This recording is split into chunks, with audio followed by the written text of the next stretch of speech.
bem, você está no podcast Endoprática.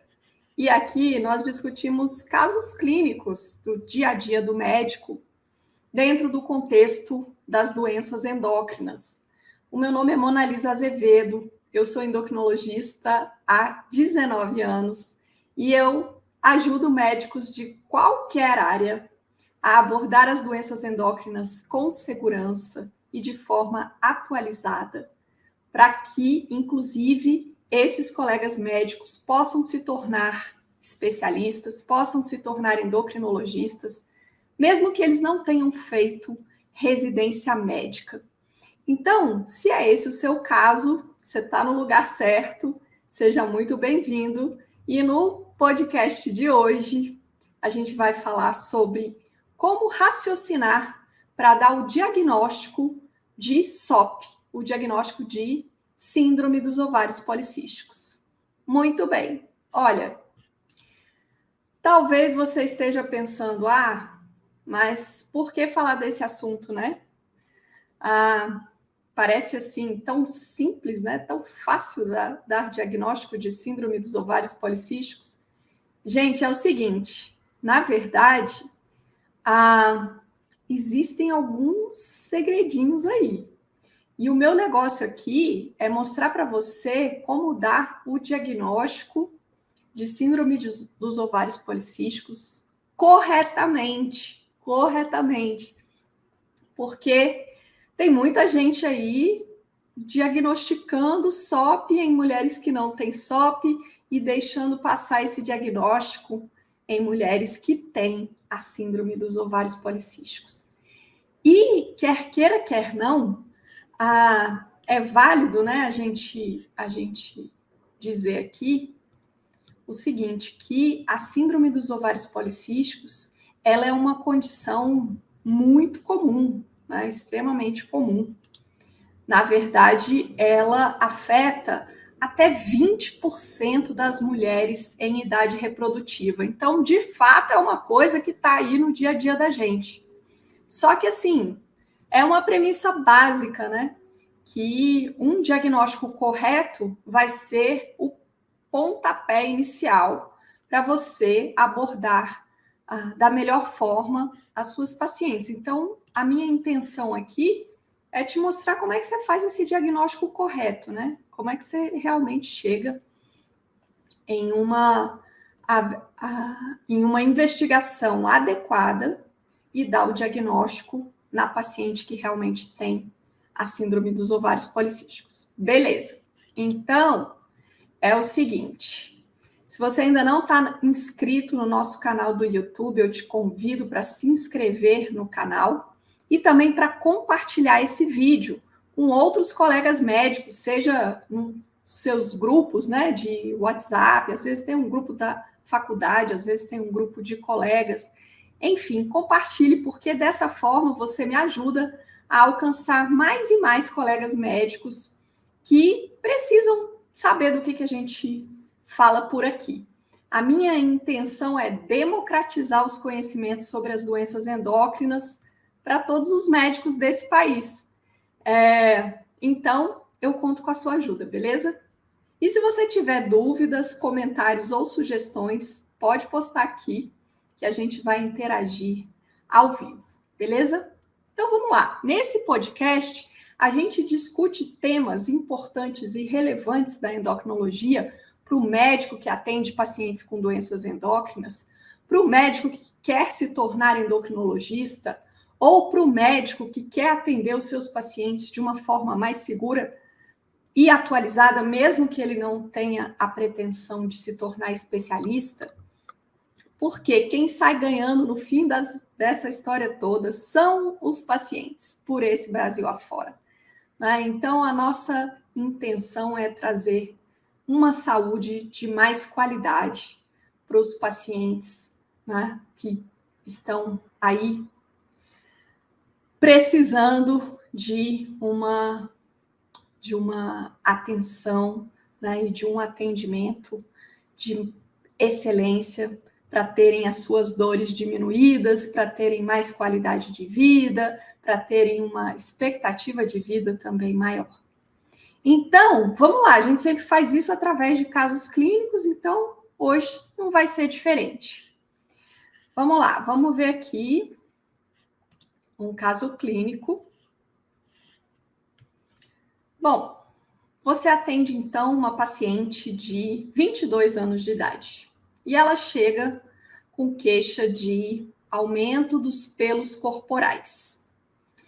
E aí, quando você vai conversar com ela na anamnese, ela te conta que ela menstruou pela primeira vez aos 12 anos de idade, só que os ciclos, eles foram sempre irregulares, desde a primeira menstruação. E chegando a passar mais de 3 meses sem menstruar. Bom, essa paciente, ela conta também que durante um período de 1 ano, aí, entre os 19 e 20 anos de idade, ela usou um anticoncepcional oral e houve uma certa melhora dos pelos corporais naquela época, mas depois ela abandonou esse tratamento. E aí, beleza, você foi para o exame físico. Então, o que tem na história aqui? Na história dela, tem uma queixa de aumento dos pelos corporais, né? Que a gente vai precisar verificar no exame físico se ela tem hirsutismo ou não. E ela tem uma história de irregularidade menstrual, que é uma história significativa, né? Porque ela passa mais de 3 meses sem menstruar. Então, esse é um dado relevante, né? E aí, no exame físico, então, a gente vai precisar ver o que mais, né? Se tem mais alguma coisa. E da história é só isso mesmo. Não tem uso de outros medicamentos, não tem comorbidades, né? Ou outros diagnósticos, enfim. É uma moça bem saudável, né? Ela tem 22 anos, então. E é isso. Então, a queixa dela é de excesso de pelos. E no exame físico, quando você vai avaliar, você nota que, de fato, ela tem um hirsutismo. Ela tem ali excesso de pelos, né, em regiões que são andrógeno dependentes. E na escala de Ferman-Gawley modificada, ela atingiu uma pontuação de 16, tá bom? Além disso, no exame físico, ela tem um índice de massa corporal de 33, quer dizer, é uma paciente com uma obesidade, beleza? Então, muito bem.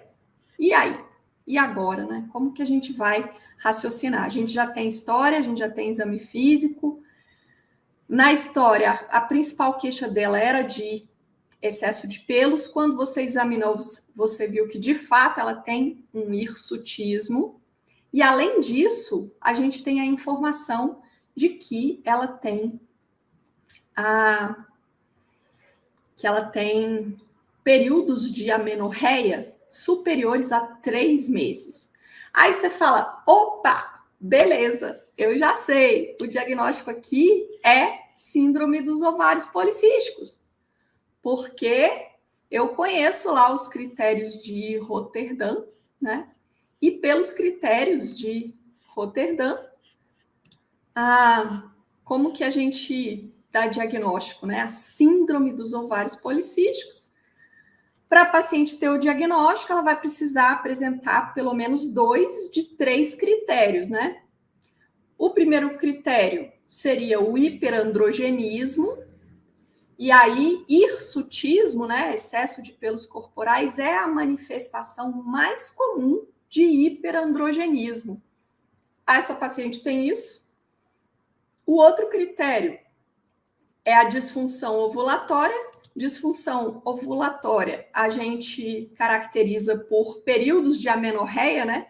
Se a paciente fica pelo menos 90 dias sem menstruar, a gente vai caracterizar isso como oligoamenorreia, né?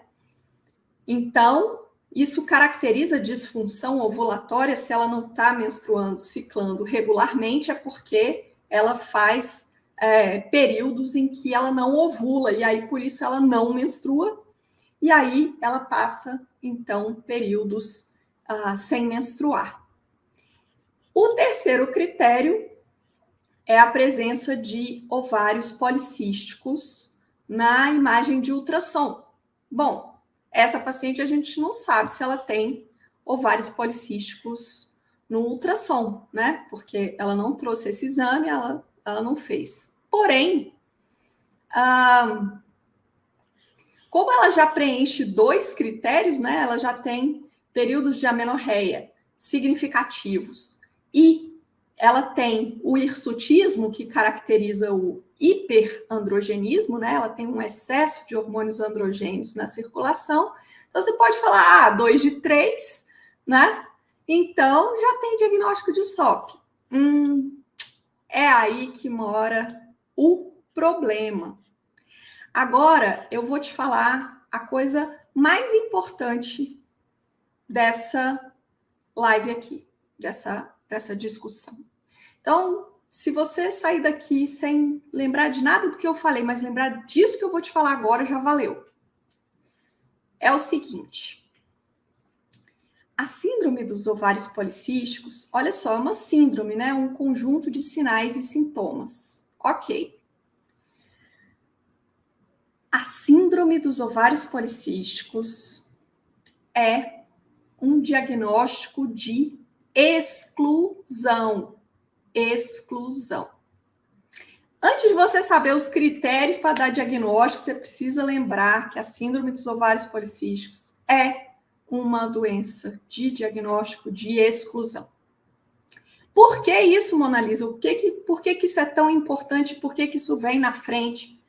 Porque é o seguinte, existem outras doenças, algumas doenças, que vão ter a manifestação clínica igualzinha. Pode preencher 2 ou pode preencher os 3 critérios, entende? E aí a paciente pode ter tudo isso aí, ela pode ter os ovários micropolicísticos no ultrassom, ela pode ter o hiperandrogenismo, ela pode ter os períodos de amenorreia, e isso não ser SOP, mesmo ela preenchendo critérios. Por quê? Porque antes da gente fechar o diagnóstico de síndrome dos ovários policísticos, a gente precisa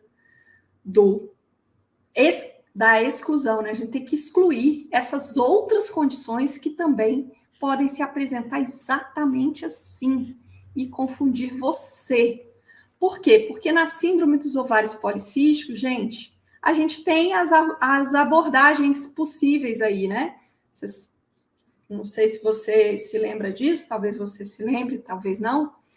Mas, assim, a gente não conhece muito bem a fisiopatologia, né, da síndrome dos ovários policísticos, ainda tem muita coisa para a gente entender, tem algumas coisas que a gente já compreende, porém, a gente não entende totalmente essa condição. E a gente não tem um tratamento específico para ela, né? Na verdade, a gente faz tratamentos que melhoram os sintomas. Isso é uma coisa também muito importante, porque como é que a gente trata a síndrome dos ovários policísticos? Olha, eu não estou hoje aqui para falar de tratamento da SOP, tá? A gente está aqui hoje para falar de diagnóstico, de investigação diagnóstica. Porém, eu preciso te dizer isso, que o tratamento da SOP, ele vai ser feito de acordo com a manifestação clínica e de acordo com os desejos da paciente. Por exemplo, se a queixa, o problema é infertilidade, a gente vai direcionar os esforços para que ela possa restaurar a fertilidade. Não, o problema é que ela não menstrua, né? Então, a gente vai direcionar o tratamento para regularizar os ciclos menstruais. Não, o problema é o hirsutismo. Muitas vezes o problema é esse. Aliás, a principal queixa, né? A principal razão pela qual mulheres com síndrome dos ovários policísticos procuram atendimento médico é o excesso de pelos corporais, né? É o hirsutismo. E aí, se o problema é o hirsutismo, a gente vai direcionar um tratamento para melhorar o hirsutismo. Então, na síndrome dos ovários policísticos, a gente trata de acordo com a manifestação clínica e o desejo da paciente. Agora, se o diagnóstico for outro, né? Se a paciente não tiver síndrome dos ovários policísticos, ela tiver uma outra doença que se manifesta da mesma forma, gente, aí a gente tem outros tratamentos. A gente tem outras possibilidades, porque se existe um outro diagnóstico, existe um tratamento específico para aquela doença que está gerando as manifestações clínicas de SOP. Ou seja, se você dá o diagnóstico correto, você tem a oportunidade de oferecer um tratamento que resolve a causa do problema. E aí as manifestações clínicas, elas vão melhorar como consequência, né? Então, eu não preciso ficar tratando só o sintoma, só a manifestação clínica. Eu tenho a chance de tratar a doença de base. Então, é por isso que faz toda a diferença você dar um diagnóstico correto. E aí, o que eu quero dizer com diagnóstico de exclusão, né? Então, a paciente chega, tem lá o hirsutismo, tem oligomenorreia, tem ovários policísticos no ultrassom, ou não, né? Tem aí pelo menos 2 dessas manifestações. O que eu vou pensar que pode ser, além de síndrome dos ovários policísticos? Porque, olha, tá preenchendo o critério para diagnóstico de síndrome dos ovários policísticos, beleza. Então, eu já tenho essa suspeita clínica, mas eu preciso descartar as outras doenças para chegar nessa conclusão final, né, desse diagnóstico. E que doenças são essas? Então, o que você precisa excluir, né? Então, é o seguinte, ó. Hiperprolactinemia dá esses sintomas. Hipotireoidismo dá esses sintomas. Hiperplasia adrenal congênita na sua forma não clássica dá esses sintomas igualzinho, mas idêntico. Então, tem outras situações também, né, que também podem mimetizar, tem uso de alguns medicamentos, né, tem tumores virilizantes, tem outras coisas, mas assim, que vão ser mais, bem mais raras e que vão ter algo ali, né, que você vai poder identificar. Por exemplo, quando nos tumores virilizantes, em geral, o hiperandrogenismo ele é bem mais severo, né?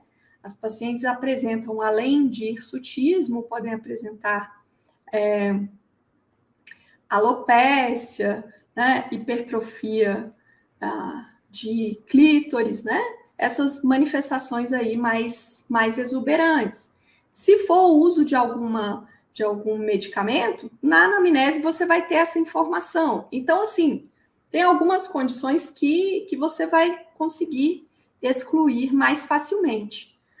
Porém, uma hiperprolactinemia, um hipotireoidismo e a hiperplasia adrenal congênita, forma não clássica, você vai precisar de exame complementar, né? Então, você vai precisar fazer a investigação para isso.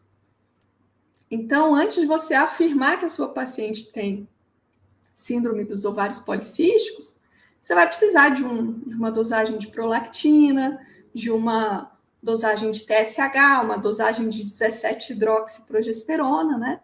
Para você descartar essas outras doenças. Porque se o diagnóstico for, por exemplo, de hiperprolactinemia, a gente tem tratamento específico, né? E aí o tratamento específico da doença de base vai ajudar a resolver as manifestações clínicas, ok? Então, é esse o caminho, né? Assim que você raciocina. Então, primeiro, quando você atende a paciente, ó, beleza, você tá certinho se você raciocinar assim. Nossa, isso aqui pode ser síndrome dos ovários policísticos. E as chances são maiores de ser síndrome dos ovários policísticos do que de ser qualquer outra dessas condições que eu citei. Por quê? Porque a síndrome dos ovários policísticos é a condição mais comum em mulheres em idade reprodutiva, é a doença mais frequente. Então, como em medicina a gente trabalha com probabilidade, né? Então, a primeira hipótese vai ser sim síndrome dos ovários policísticos, e até aí tá tudo certo, você tá indo super bem, você tá no caminho certo. A única questão é, não esquece que a palavra de ordem é síndrome dos ovários policísticos é um diagnóstico de exclusão. Então, deixa eu excluir aqui as outras coisas antes de eu fechar esse diagnóstico. Beleza? Então, raciocinando dessa forma, a gente tem a oportunidade, né, de chegar no lugar certo, de chegar na definição correta do diagnóstico. E aí, olha só, essa paciente que eu acabei de descrever, que a gente está discutindo aqui, né? Essa paciente de 22 anos, com hirsutismo, com períodos de amenorreia superiores a 90 dias. Essa paciente é, na verdade, um caso clínico que foi uma questão da prova de título de especialista em endocrinologia desse ano, de 2022. E aí, o que acontece? As alternativas pedem para você encontrar a correta, né? E aí, o que ele fala? Olha só, a primeira alternativa fala assim, ó, a letra A, diz que o caso é típico da síndrome dos ovários policísticos e a paciente apresenta 2 critérios clínicos pelo consenso de Roterdã, sendo dispensados exames adicionais. Gente, é exatamente isso, né, que é o ponto central aqui. Olha só, ela realmente apresenta 2 critérios clínicos, porém, para você fechar o diagnóstico, não dá para dispensar exames adicionais. Por quê? Porque você precisa excluir as outras condições. Então, essa letra A é falsa. E a ideia aqui, olha só, essa é a prova de título de especialista. Então, se você está se preparando, se você quer prestar a prova de título de especialista, se tornar endocrinologista, você precisa saber dar o diagnóstico de síndrome dos ovários policísticos corretamente. Isso é esperado de você. E aí a letra A já vem, olha, de cara, já é a primeira alternativa, já é para pegar todo mundo que está desavisado aí, né? Todo mundo que não assistiu essa live, que não acompanhou esse nosso raciocínio aqui. Beleza? Mas você que está aqui comigo, você não erra isso mais. Aliás, você não erra isso mais no seu dia a dia, né? Porque agora você tem esse conceito em mente.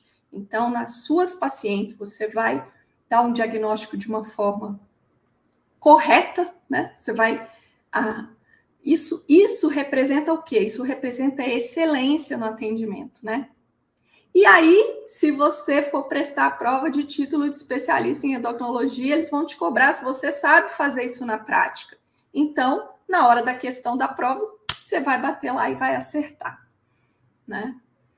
A alternativa B fala que é mandatório dosar a androstenediona, porque a paciente pode apresentar o diagnóstico de hiperplasia adrenal congênita forma não clássica.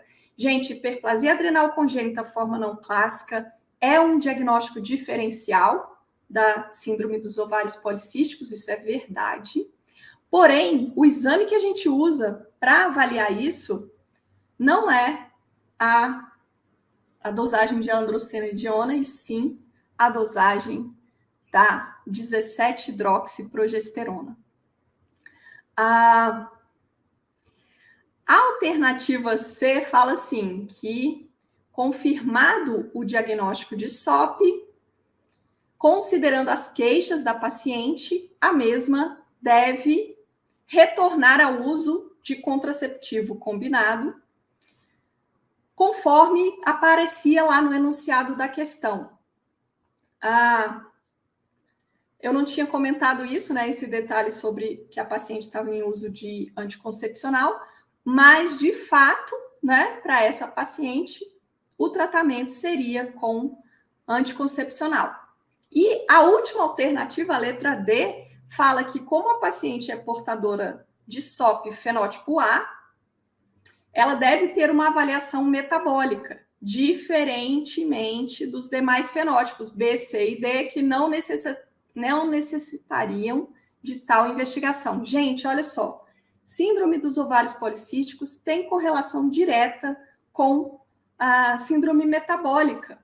E essa paciente, ela inclusive tem um índice de massa corporal de 33. Então, assim, a SOP, ela tem esse cenário, né, de associação com obesidade, com a síndrome metabólica. Então, toda paciente com síndrome dos ovários policísticos precisa de uma investigação metabólica. Isso faz parte, independentemente do fenótipo, tá bom? Essa coisa de fenótipo A, B, C e D é de acordo com as manifestações clínicas que ela tem, né? Daqueles 3 critérios. Se ela tem os 3, se ela tem ou as combinações que ela pode ter, a gente vai chamar de fenótipo A, B, C ou D. André, maravilha, você já chegou falando da 17-hidroxi, é isso mesmo, né? Para a gente descartar a hiperplasia adrenal congênita forma não clássica, a gente vai dosar a 17-hidroxiprogesterona. Então, olha só, nessa questão aqui, a resposta correta seria a alternativa C, que fala que depois de se confirmar o diagnóstico de SOP, aí a gente pensaria no tratamento com anticoncepcional oral. Então, você vê que, assim, a questão da prova, ela te pede, ela te cobra exatamente se você conhece a forma de raciocinar diante de uma paciente em que você suspeite de síndrome dos ovários policísticos. E aí, moral da história, né? Se você é aquele colega que atende os pacientes de uma forma assim, que busca um atendimento mais superficial, as chances de você cair nas armadilhas são muito maiores. Então, se você entende o espírito da coisa, né, se você entende, se você tem a profundidade ideal, isso muda o jogo, vira o jogo completamente. Então, e aí as coisas se encaixam. E aí, na próxima paciente que você atender, você já vai ter uma outra visão, né? Na próxima paciente com suspeita de síndrome dos ovários policísticos que você atender, você já vai ter uma visão diferente. Olha, gente, tem uma outra moral da história que eu não sei se você percebeu que eu fui tentando te mostrar isso aqui, que é o seguinte. Numa paciente, né, quando você está colocando o seu entendimento das doenças endócrinas num nível de profundidade do especialista, é assim que você vai agir com seus pacientes e é isso que te prepara para você, de fato, se tornar especialista. Então, se você tomar a postura, né, de compreender as doenças endócrinas como um especialista, ter a visão de um especialista, o que é isso? Isso significa o quê? Descomplicar, né? Isso significa você entender direitinho, realmente, né? Não ser aquela coisa só de orelhada, só de, não, como que é o protocolo disso aqui? Quais que são os exames que pede para aquilo ali? Me dá a lista aqui, deixa eu pegar aqui no... Né? Não é assim que funciona. Não é assim que funciona. A ideia é, vamos raciocinar, né? Peraí, deixa eu ver aqui, como é que é essa paciente? Existe um raciocínio, uma linha de raciocínio para você seguir. E aí, se você pensa, se você raciocina, daí a coisa faz sentido, você entende os porquês e você chega nos diagnósticos com muito mais facilidade. Né? Porque o negócio descomplica para você, né? Então, a ideia é essa. E aí, com isso é um processo natural, né? Você vai ficando mais seguro na hora de atender. Você começa a ter muito mais clareza. E aí, isso é um processo natural, porque quando chegar lá na prova também de título, né? Você vai ter essa maturidade e essa tranquilidade na hora de analisar as questões da prova e as chances de você ser aprovado, elas sobem vertiginosamente. Então é o seguinte, se você gostou desse vídeo, deixe o seu like, compartilhe com o maior número de colegas possível. A ideia é a gente disseminar os conhecimentos sobre as doenças endócrinas, beleza? Então, para quem ainda não está inscrito no nosso canal, se inscreve, tá bom? É isso aí, esse aqui foi mais um episódio do podcast Endoprática. Um beijo grande e eu te vejo na próxima.